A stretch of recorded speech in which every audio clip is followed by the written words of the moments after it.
और 15-16 दिन के कंप्लीट दिल्ली टू बिहार सफ़र के बाद मैं वापस अब जाने की तैयारियां में मशगूल। मुझे ऐसा लगा कि दिल्ली से घर के लिए जो भी ले गया था उसको घर पर ड्रॉप करने के बाद मेरे वापसी का सफ़र काफ़ी आसान होगा, लेकिन खुश रहने के लिए ये ख्याल अच्छा है। इसमें कुछ बीच में जोड़ ले गालिब। तो मैंने सारे छोटे बड़े लगेज बैकपैक को सुबह के लिए छोड़ दिया कि जाने से पहले कुछ 3-4 घंटे पहले मैं सारा कुछ मैनेज कर लूँगा। मैं ये खुशफहमी में मुब्तला था और इसी तरह मैं सोचते हुए कि कौन चीज़ किस तरह से करना है, सुबह में मैं ख्वाब खरगोश में चला गया, यानी कि गहरी नींद में सो गया ये जहां सो गया। और मैं सुबह लगभग 6-7 बजे एक बार उठा मैं, और उसके बाद फिर मैं दोबारा सो गया और 9 बजे उठकर मैं काफ़ी ज़्यादा टेंशन फ्री था। ऐसा लगा कि भाई कुछ सामान है, पैक करके बस निकल जाऊंगा। 12 बजे करीब निकलने का कुछ प्लानिंग बनाया हुआ था और ट्रेन का टाइम लगभग 2:45 के करीब था, तो मुझे 2:15-2:30 बजे तक स्टेशन पहुंचना था। तो खैर इस हिसाब से मैं काफ़ी मुतमईन था कि करीब मैं पहुंच जाऊंगा जल्दी। और 9 बजे उठा। अब मुझे कुछ सफ़र के खाने पीने का भी इंतज़ाम करना था और उसके अलावा और भी बहुत सारे छोटे बड़े मामले को क्लियर करना था, यानी कि जैसे किसी का कोई उधारी है, कोई बकाया है, पानी वाले का बिल है, बहुत सारा छोटा मोटा काम था। किसी का 100, किसी का 50, सब क्लियर करना था, यानी कि सब जाने के दिन के लिए मैंने छोड़ कर रखा हुआ था। वाह, और भी बहुत सारे छोटे बड़े मामले क्लियर करने थे, इसलिए मैंने जल्दी काम निपटाने शुरू किए। लेकिन जब मैं मार्केट से वापस आया तो 11 बजने को थे और मुझे ये 12 बजे तक निकल जाना था घर से। और घर से स्टेशन का एवरेज दूरी लगभग 2 से 2.5 घंटा लगता है। ऐसे तो 2 घंटे में पहुंचा सकता है, 1.25-2 घंटे में, लेकिन एवरेज जो होता है, जो गाड़ी नॉर्मल स्पीड से चलती है। और मेरे ट्रेन का टाइमिंग 3 बजे था, यानी कि 1 से सवा घंटे के अंदर पैकिंग और खाना पीना खाकर मुझे तैयार होना था। लेकिन काफ़ी दौड़ा दौड़ी के बाद आखिरकार 1:45 बजे मैं रेडी हो गया, पूरी तरीके से खाना वगैरह पैकिंग करके सारा कम से कम कितना भी कम होगा तो जितना मैं जाने के टाइम मेरे पास 6-7 जो छोटे मोटे झोले, बैग, लगेज और बैग पैक, सफरी झोला, सफरी बैग, हर चीज़ था, फिर दोबारा उतना ही हो गया। अब सोचने का टाइम ना था कि बस भागने के अलावा और कोई चारा ना था। मैं बाइक से भाई के साथ आनन फानन में टेम्पो स्टैंड की तरफ निकल पड़ा।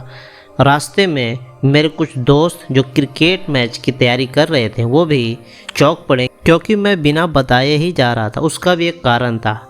उसके बाद मैं अपने दोस्तों को थोड़ा मोटिवेट करता हुआ, यानी कि उनको बोला कि भाई 1-2 मैच तो कम से कम जीत ले बे, कम बखत जब भी जाओ मैच खेलने, एकदम 3 भर मैच खेलो, 1 मैच भी नहीं जीत के।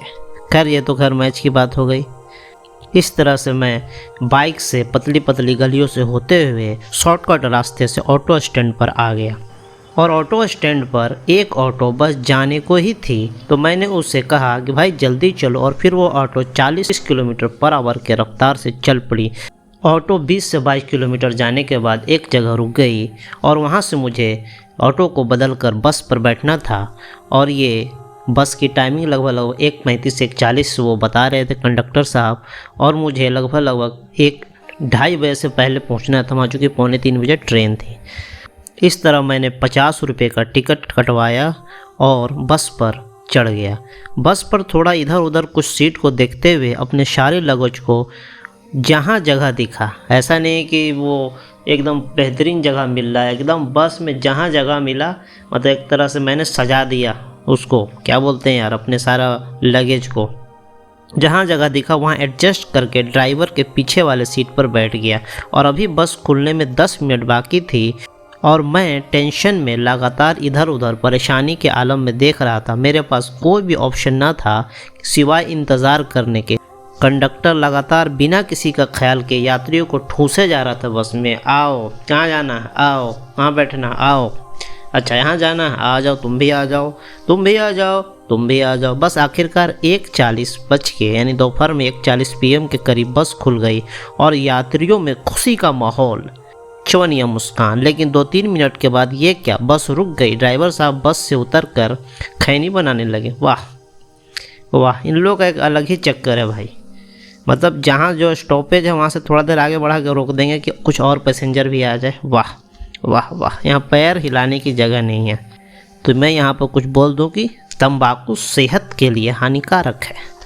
खैर मुझे ये दिखाई तब दिया, मैंने कंडक्टर को देखा जब मैंने गर्दन घुमाया, क्योंकि मेरा जो चेहरा था वो यात्रियों की तरफ था। क्योंकि मैं ड्राइवर सीट पर बैठा हुआ था, यानी कि मेरी पीठ जो है ड्राइवर की पीठ से एकदम लगी हुई थी।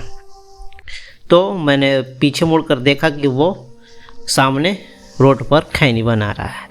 तो मुझे ये देखकर दिमाग ख़राब हो गया कि एक तो मेरा ट्रेन छूटने को है और ये इत्मीनान से यहाँ अपनी सेहत ख़राब करने के साथ साथ यात्रियों के गुस्से बढ़ाने वाला भी काम कर रहा था।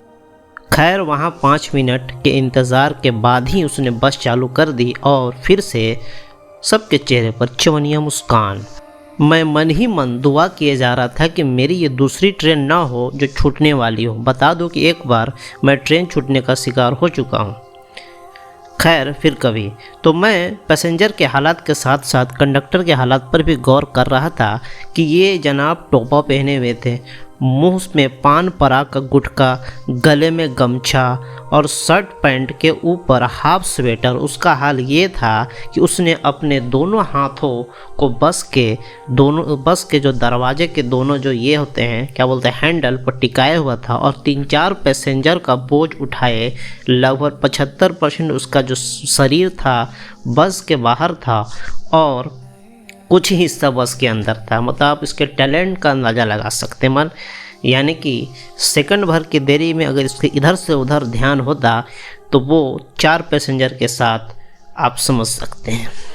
बस ऊपर वाले के रहमो करम पे लोग चले जा रहे थे और बीच बीच में कुछ छोटे स्टॉपेज पर लोग उतरते और उससे ज़्यादा यात्री अंदर आते। इस तरह से बस ने मुझे 2:30 बजे स्टेशन छोड़ सुकून मिला। सारे यात्रियों के उतरने के बाद मैं आखिर में बस से उतरा तो मैंने देखा कि कंडक्टर झूम रहा है। तो मैंने उसे कहा कि चलो शुक्र है कि टाइम पर पहुंच गया। यहाँ अब मेरे पास 15 से 20 मिनट टाइम बचा था तो मैंने सोचा कि थोड़ा चाय पीकर मूड फ्रेश कर लूँ और मैंने एक चाय का ऑर्डर दिया। अभी मैं आधा कप ही पी पाया था कि एक मलंग झूमता हुआ चाय वाले के पास आया और चाय वाले को इरिटेट करने लगा। चाय वाला उसे बार बार जाने को कह रहा था, लेकिन वो कुछ बुदबुदाए जा रहा था मन ही मन और 2 रुपये की चाय मांग रहा था, जबकि चाय का कॉस्ट था 10 रुपया। और वो बार बार बोला था, अरे यार तुम फिर आ गए यहाँ, यार तुम फिर आ गए। तो खैर मैंने उसे कुछ इशारे से करीब बुलाया और कुछ पैसे दिए कि लो चाय पी लो। लेकिन फिर क्या, फिर भी उसने मांगा कि भाई 2 रुपये का ही चाय दो। तो खैर जैसे तैसे वो चाय लेकर वहाँ से निकल गया। अब मेरे पास मात्र 10 मिनट थे। मैंने चाय के पैसे अदा किए और वहाँ से स्टेशन की तरफ चल पड़ा। स्टेशन की सीढ़ियों को फलांगता हुआ, स्टेशन के आसपास काफ़ी भीड़ थी और जो क्या बोलते हैं उसको रिजर्वेशन सेंटर थी उसमें भी हल्के फुल्के भीड़ थी और स्टेशन के बाहर ऑटो वगैरह का भी काफ़ी शोरगुल मचा था, चूँकि और भी लोकल पैसेंजर आ जा रहे थे, थोड़ी बहुत भीड़ थी। तो मैंने वहाँ से एक फल के दुकान से कुछ केले और संतरा और अंगूर कुछ ले लिया मैंने, क्योंकि ट्रेन में बिस्कुट वगैरह सब खाने का उतना मन करता नहीं है। तो खैर मैंने ये ले लिया और उसके बाद मैं तेज़ी से स्टेशन की तरफ बढ़ गया। स्टेशन की सीढ़ियों को फलांगता हुआ मैं आखिरकार प्लेटफॉर्म पर आ गया। अभी भी ट्रेन के आने में कुछ मिनट रह गए थे। मैं इधर उधर देख कर एक विश्राम स्थल के करीब ही रुककर इधर उधर चहलकदमी करने लगा। 3-4 एक्सप्रेशन चेंज करने के बाद, यानी कि जब आप अकेले हों तो आपको एक्सप्रेशन काफ़ी देने पड़ते हैं, तो वही मैं बता रहा हूँ कि 3-4 एक्सप्रेशन चेंज करने के बाद आखिरकार ट्रेन आ गई और लोग अपने बोगियों की तरफ भागे, क्योंकि मात्र 2 मिनट स्टॉपेज था और मैं भी भागा और ट्रेन पर सवार हो गया। जब मैं अपने बर्थ के पास आया तो एक मानव की औलाद ने बर्थ पर कब्जा जमाए हुए थे। तो मैं सोच में पड़ गया, क्योंकि वो सोया हुआ था और बोगी में कुछ खास भीड़ भी नहीं थी। तो मैंने उससे कहा कि अरे भाई, तो उसने कहा कि बस मुगल सराय में उतर जाऊंगा। तो मैंने भी ज़्यादा परेशान ना किया और चुपचाप एक और खाली बराबर वाली अपर बर्थ पर सारे लगेज को रख दिया कि स्टेशन पर आते ही मैंने कुछ फ्रूट सफ़र के लिए खरीद लिए थे, तो उस फ्रूट को मैंने अच्छे से सेफ जगह पर रख दिया और सुकून से लोअर बर्थ पर और भी मुसाफिरों के साथ बैठ गया और ट्रेन चलने लगी। राइट टाइम पर थी, कुछ मिनटों का फ़र्क जरूर आया। अभी 3 बजे, कुछ खास ठंड तो नहीं है, लेकिन स्टार्टिंग फरवरी में ठंड बाकी रहती है और जो शाम होती गई ठंड बढ़ता चला गया। और पानी बोतल, हाँ 1 बोतल तो चाहिए। और ये पानी बोतल वाले भाई हमारे करीब आ गए। भाई 1 बोतल दे दो, 20 रुपये। अरे यार, तुम्हारा जो 15 प्राइसिंग रहता है 20 का दे, तो खैर कोई भी नहीं, दे दो। और इसी बीच में 6 लोग दादागिरी के साथ पैसा मांगने आ धमके। क्या इसके अलावा दुनिया में कोई काम नहीं हो सकता? आप समझ सकते हैं, 6 लोग मैंने बोला, यानी कि छक्के। क्या इसके अलावा कोई काम नहीं हो सकता? बहुत सारे काम हो सकते हैं, टीचिंग में, लेबर में, पुलिस, स्पोर्ट और भी फिल्म, क्या क्या काम हो सकते हैं। और सरकार बहुत ज़्यादा रिजर्वेशन भी देती है इन लोगों को। तो खैर, इसके लिए जागरूकता फैलाने की ज़रूरत है। और भी लोग आते हुए तरह तरह के काम करके पैसा मांगते हुए। एक लड़के ने हाथ में झाड़ू से एक लड़का आया और हाथ से उसका बाल पूरी तरीके से बिखरा हुआ था, उसका शर्ट और क्या बोलते हैं उसको, पैंट पूरी तरीके से गंदा था। वो एक छोटा सा झाड़ू लेकर आया और पूरे बोगी पर जहाँ तहाँ जो चिप्स के पैकेट और बिस्कुट के पैकेट, मूंगफली और ये जितने भी कचड़े फैले हुए थे उसको पूरी तरीके से साफ़ करते हुए जा रहा था। फिर उसके बाद पैसा कलेक्ट करने लगा। तो खैर, ये कुछ अच्छा काम किया। इस तरह चाय, पानी बोतल, मैंगो जूस, ब्रेड, नींबू मसाले वाली चाय, मतलब मत पूछो, नींबू मसाले वाली चाय। ऐसे तो जो चाय ट्रेन की जो पिलाती है, ऐसे जो ट्रेन का चाय है वो भी तो पानी, गर्म पानी है, उसमें भी नींबू मिला दोगे तो सादी चाय हो जाएगी। लेकिन ये अलग से मसाले वाली चाय बेच रहे थे भाई। कटलेट, वेज कटलेट, चाउमीन, ये चाउमीन वाले भाई भी आ गए, समोसे। इसकी आवाज़ों से पूरा ट्रेन गूंजता हुआ। लेकिन 100 में से 5 लोग ही कुछ ध्यान दे पा रहे हैं। इस तरह से शाम के 7 बजने को हैं और कुछ लोगों ने मिडिल बर्थ को खोल लिया, क्योंकि ठंड में शाम जल्दी हो जाती, और कुछ लोगों ने खाना खाना शुरू कर दिया है। लेकिन मेरा इरादा अभी 10 बजे के बाद ही खाना खाने का है। अब मैं इत्मीनान से अपने ऊपर वाले बर्थ पर लेटा हूँ, कोई परेशानी और दिक्कत नहीं। लेकिन नीचे वाला लोअर बर्थ से लगातार जब से ट्रेन खुली है, एक बच्चे ने उधम मचा रखा है। वो एक छोटा भाई बहन है 2, और दोनों में मारपीट लगातार हो रही है और लगातार हंगामा मचा रहा है। लेकिन खैर, सब्र का फल मीठा होता है। और ठुकरा के मेरा प्यार, खैर ये तो आगे बज रहा था मोबाइल का रिंगटोन स्टेटस में, और ये फला ठिकान मोटिवेशनल चल रहा था। खैर आगे बढ़ते हैं। चाय बोलिए, गरम चाय। हाँ, अब जाके ट्रेन ने रफ्तार पकड़ी है। जब तक ये जो टोन नहीं आता ना, चाय बोलिए, गरम चाय, जो रात में लोग सोए हों और चाय लेके गुजरे थे, तो समझो कि ट्रेन काफ़ी तेज़ चल रही है। अभी रात के पौने यानी कि 9:41 हो रहे हैं और ट्रेन पिछले 2 से 3 घंटों से बैलगाड़ी की रफ्तार से, बैलगाड़ी तो आप समझ रहे हैं ना कि रफ्तार से चल रही है। और अभी तक ये 5:30 बजे, यानी कि जो दीनदयाल उपाध्याय मुगलसराय जो है पहुंचने के बाद भी प्रयागराज नहीं पहुंची। यानी आप समझ सकते हैं, यहाँ से 2-3 घंटे का सफ़र था लेकिन अभी तक पहुंची नहीं। आप अंदाज़ा लगा सकते हैं। और अभी फ़िलहाल पूरी तरीके से ट्रेन का फुल स्टॉप लगा हुआ, फुल स्टॉप। एक सेंटेंस पूरा करते तो फुल स्टॉप लगाते, फुल स्टॉप लगा हुआ। और यात्रीगण बेकरारी के साथ खिड़कियों को खोलकर बाहर बेचारे कर भी क्या सकते हैं। खिड़कियों को खोलकर बाहर बहुत ही बेबसी से झांकते हुए, और बेचारे कर भी क्या सकते हैं। शहर की रोशनियाँ, यानी कि चूँकि ये ट्रेन शहर से बाहर ही रुकी हुई है और बसें, कारें रोड पर दिखती हुई, ऐसा लग रहा है मानो कि यहाँ से एक प्रदर्शनी लगा हो। लेकिन ट्रेन से निकल कर कहाँ जा सकते हैं इस अंधेरे में? कोई ऑप्शन नहीं, इंतज़ार करना पड़ेगा। इंतज़ार हो गए इंतज़ार की, सही कहा, पता नहीं क्या पड़ेगा यार। मेरा इरादा कॉफ़ी पीने का है और साथ ही कुछ स्नैक्स खाने का है। मैं काफ़ी देर से इंतज़ार कर रहा हूँ कि कब इलाहाबाद आएगा। खैर, इंतज़ार कर रहा हूँ। मैं इसी इंतज़ार में 1 घंटे से जूते पहनकर बैठा हूँ, लेकिन अभी तक कोई हलचल नहीं। और इस तरह ट्रेन एकदम धीमी स्पीड के साथ 3 घंटा से ज़्यादा लेट करते हुए प्रयागराज पहुंच गई। जैसे ही ट्रेन रुकी मैं तेज़ी से कॉफ़ी शॉप की तरफ लपका और 1 कप कॉफ़ी और 1 बिस्कुट, मैंने तो पहले से पूछा कि ये क्या बोलते हैं यार उसको, पेस्टीज जो भी बोलते हैं, 1 कप कॉफ़ी और 1 बिस्किट का पैकेट लेकर प्लेटफॉर्म पर ही अपने बोगी के करीब चहलकदमी करते कॉफ़ी पीने लगा। गर्म पानी के ऊपर कॉफ़ी मसाला, थोड़ा टेस्ट बढ़ाने का असफल प्रयास करता हुआ यही काफ़ी है, आगे बढ़ते हैं। इस तरह से ट्रेन 15 से 20 मिनट के स्टॉपेज के बाद यहाँ से खुली और मैं अभी 11 बजे का इंतज़ार करने लगा, क्योंकि अब मुझे खाना खा के सो जाना चाहिए। और 11 बजे मैंने टेस्टी डिलीशियस स्वादिष्ट बिरयानी जो है, बेहतरीन मज़ा आ गया खा के, घर की बनी हुई, क्योंकि ठंड की वजह से अभी तक इसमें कोई भी चेंजिंग नहीं आई थी, एकदम बेहतरीन, तब ताज़ा लग रहा था। ठंड का ये फ़ायदा है, एक नेचुरल फ्रीज हो जाता है। मैंने 2 पैकेट लाया था, तो 1 पैकेट तो अन्न फान में जल्दी जल्दी खा लिया, दूसरे पैकेट को अभी थोड़ी देर के लिए छोड़ दिया।